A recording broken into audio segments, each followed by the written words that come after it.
Hi, so I'm going to show you how to replace the first oxygen sensor in a Mazda MPV with the LY engine. It's quite a common problem with those oxygen sensors, and I'm only going to show you how to remove it, because putting it back is pretty much a reverse process.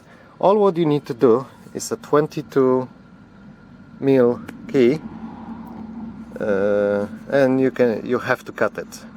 It doesn't need to be that big. It needs to be big enough to slide at least one wire at the time.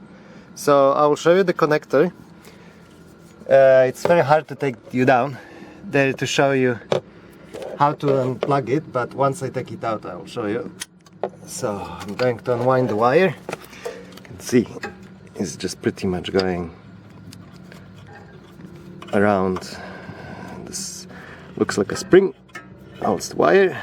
Okay, you can see here is a little lever, and once the socket is in, you just press it down and that lifts a little bit and releases it. Okay, so we're going to remove the old oxygen sensor. You can see how I cut it so the whole wire slides, not like individual, because you could cut it smaller and push each wire individually, but then it's not that tight. That will damage the socket. Just put it on, make sure it's nice and tight, and that's it. And you can just unwind it by your hand. Just make sure you spin the wire as well at the same time.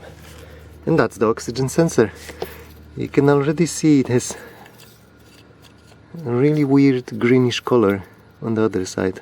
I've never seen it like that before, but maybe it's just this car, or maybe because it hasn't run for 2-3 weeks.